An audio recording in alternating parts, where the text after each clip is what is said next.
Hey guys, Lucas Sacco here. Before we do get into the video, I did want to give a quick shout out to the sponsor of the channel, Dueling Guard. Use code Sacco for 5% off, and the new sponsor, Imperium Duelist. Use code Sacco 10 for 10% off. Hey guys, Lucas Sacco here. Today I have the Maliss Things to Remember and additional combos for the deck. I just wanted to go through with this before YCS Anaheim. That way you guys have everything you could possibly need, whether you're playing Rizal or Maliss. Just knowing these things, that way you can either make sure you hold your opponent accountable, or that way you don't mess up when playing your own things. So let's go ahead and get straight into the video. The deck list I see here on screen, you guys can definitely copy if you're wanting to. It's just kind of like a base version of the deck. It is playing the combos from the spreadsheet. If you want to check out the spreadsheet, check it out in the description box down below. It launched Friday, and I've heard great reviews so far. So if you can see anything wrong with it, please let me know. I would love to have some negative feedback on it, that way I can fix it. But let's go ahead and hop into the combos. The first thing that I wanted to show you guys here today, let's see here, Maliss, is I'm actually going to walk through the combos instead of just doing replays this time. So in this combo here, I'm going to show you guys what you can do to effectively win in time, because I know that your deck does pay life points. So the best thing you can do to win in time is actually using the hidden effect of GWC06. This is a card that most people haven't fully read, right? They just know it summons a guy back, but it actually has an additional effect that says, then, after you summon one back, if you control a Maliss Link monster, you can gain life points equal to the summoned monster's original attack. So I'm going to show you how you can abuse that to make it to where you don't have negative life points when you're coming close to time. So we're going to do this combo with just Dormouse, and it's kind of just a concept of what you can do, and even how you can do it to play like while playing around Nib in this deck. So I'll show you how you can definitely do that here. But we're going to go ahead and start with normal summon Dormouse. Use the Dormouse effect. We're going to banish off a White Rabbit from our deck and pay 300 life points to use the effect of White Rabbit to special summon back. After we summon back White Rabbit, we're going to go ahead and use the effect here and set TB11 from our deck. I like to set TB11 here just because it's the most consistent at playing through other things. So now we're going to link away the White Rabbit and the Dormouse. We're going to make a Haggard Lizard Rose. As soon as I can find it here, Haggard Lizard Rose, and we're going to use the effect to actually banish the Dormouse from our graveyard for cost. So you can't actually imperm this Haggard Lizard Rose since it does banish for cost. It's going to get your monster banished no matter what. And then we're going to use the effect of Dormouse to special summon back and pay 300 life points to do so. So now we're down 600 life points. How are we really going to get that back? I'm going to show you guys right now. For our 5th summon, we're going to go ahead and link into White Binder. And then we're going to use the effect of White Binder here. White Binder is going to set your GWC06. If your opponent does like imperm you or tries to nib you on someone, you have this TB11 here to kind of dodge that interaction. So we're going to go ahead and set our GWC06. And now that we're here, we're going to activate GWC06. We're going to banish our White Binder. Because we do have to banish something to activate the card, and the card doesn't target, we're going to banish our White Binder here, and then we're going to resolve the rest of GWC06, and we're actually just going to special summon that banished White Binder, and because we now have a Link monster, we're going to gain 2,300 life points, right? So boom. If you look, our life points are higher than our opponents. We're up to 9,700 right now, and you can actually continue to play the game based on if you have other extenders, because you can go TB11 now, you could banish your White Rabbit, you could special summon Cheshire Cat, and then you can still use the effect of White Binder here to special summon back, even paying the additional 900 life points for the White Binder. You're still ahead in life points. Serious, 1,800. You're still ahead in life points by about 800. And that's going to get you a draw, and then you can use White Binder's effect to banish from your graveyard. You have 2 monsters. You can make a Splash Mage, keep playing that way.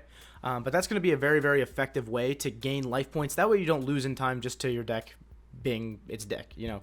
It's just one thing that you can do here, and that's just a concept. You can do that with basically every combo in this deck. Just navigate around to GWC06, banishing your White Binder or whatever Link monster you have at that time, summon it right back. You just have to make sure that you have a monster in the graveyard or banished in order to do that and gain the life points. Moving on, I wanted to go through some of the traps and the additional effects they have, because I've seen a lot of people doing illegal actions with it, not really reading them fully. So the first trap that I wanted to go over, first card in general actually, is TB11. TB11 specifically says that you can't activate the monster that it summons, right? It says it right here. The monster summoned cannot attack or activate its effects this turn. So keep that in mind. If you summon like a Dormouse, you can't activate the effect. The other thing I wanted to go through is that this has an additional effect here, to that if your opponent has 3 or more cards, you can special summon one Maliss Link monster from your extra deck instead, which is going to matter a lot in these like grind game states that you get into with this deck, because there are situations where you like hand trap each other, or your disruptions trade very evenly and you guys both end up with like no cards. You're just stuck in like a grind game, you know. So what you're going to do actually is a lot of the time you're going to hold your TB11 until the end, you know. You can use TB11 in the end phase, and that would special summon out your Hearts of Cryptor, and even though you can't activate it this turn, if you do this in the end phase, the next turn, your Hearts of Cryptor is fully primed to clear their field. I did want to mention that this is not considered proper summoning since this monster was not link summoned. So if Hearts of Cryptor is banished, you can't use the effect to special summon back. But it is still really important knowing that you can summon it that way. That way you have the ability to clear their field a little bit more. The next thing I want to show off actually does use Hearts of Cryptor. This is another concept of how you can actually do lethal damage in this deck, which is going to come up a lot, especially when you use Shifter. But all it is you have to climb into Hearts of Cryptor on the same turn that you use Dormouse's effect to banish. Another thing that people forget with Dormouse is that it's not just an effect to banish from your deck. It's actually an effect to banish from your deck, and then throughout the entire turn, any Maliss monster you have gains 600 attack. So if we use Dormouse in this turn, let's just say we use Dormouse and we have a bunch of other cards in our graveyard, and we end up getting to Hearts of Cryptor and we're going Battle Phase, right? This Hearts of Cryptor, even though it was summoned after the Dormouse, is 3100 attack. So what you can do is you can attack for 3100 with this Hearts of Cryptor. Then you can actually use its effect, shuffling back any sort of banished Maliss card to banish itself. And then you can use the effect paying 900 life points to special summon itself back. When it's summoned back this way, its attack becomes doubled. And because it sets the attack at double, it actually doesn't like gain any sort of additional 600. It's just going to go to 5,000. But that's still game, right? The original damage that they took was 3,100 because it's 2,500 plus 600 damage. Then we're going to attack them directly. That's 5,000 damage on its own. That's 8,100, right? So Hearts of Cryptor is basically lethal on its own. Wanted to make sure you guys knew that you have other ways to kill in this deck besides just Terahertz, because I've seen some people kind of struggling with it. The next thing that I wanted to show off is some of the hidden effects of the monsters in this deck. I've seen a lot of people overlook the hidden effects of the monsters, so I'm going to go ahead and summon them all out here. The first hidden effect is with Dormouse. It's this little text up here. It says, Maliss Link monsters that point to this card cannot be destroyed by card effects. I feel like every person has missed this line of text and they just kind of skipped down and read the rest of it. This is a really important effect to remember, and all of the main deck monsters have an effect like this. For White Rabbit, it says, you take no battle damage from battles involving Maliss Link monsters. That's great. If they punch over your monster, you're not taking any battle damage. And then lastly, Cheshire Cat says, any monster destroyed by battle with a Maliss Link monster that points to this card is banished. So all of the main deck monsters have a hidden effect. Utilizing those hidden effects is how you're going to capitalize on this deck. There is one more monster that does have a hidden effect, and it's actually Red Ransom. Red Ransom has a hidden effect here that says, while this card points to a monster, switch the original attack and defense of all effect monsters your opponent controls. Keep in mind, this is effect monster, so if you do Nibiru your opponent and they have a token, don't think you can switch that attack and defense because this is only effect monsters. But still, this is really important because if you have something pointing to the Red Ransom, it's going to make your opponent's Detonator have 2,500 attack instead of 3,000. So that's really cool for you. The next thing I wanted to show off does actually involve the field spell. So let me put this in my hand so we can go over it together.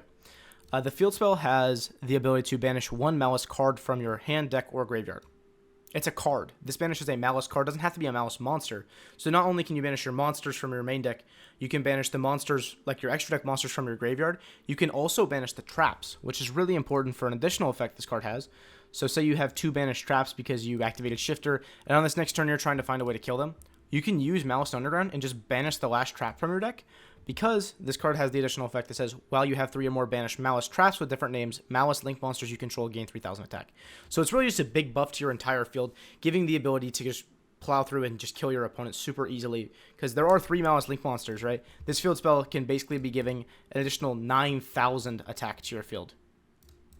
You know, which is incredible because you're able to attack over full fields and just kill them because of the large amount of attack your monsters have. Not to mention they're also going to be gaining that Dormouse effect more than likely, and this Hearts of Cryptor could be even bigger than just what it would provide otherwise. So that's pretty much it for the field spell things.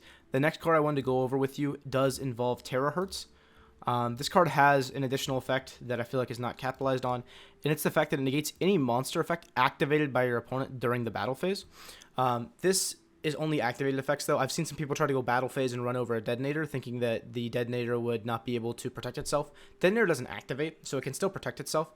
But that's really important to know that during the battle phase, your opponent can't really do anything. This is going to matter a lot for Fire King, because if they only have one fire monster and you see they have like a princess in graveyard, if you go battle phase and run over their monster, they can't trigger go runics or anything. So that might cut off their entire disruptions for the whole turn.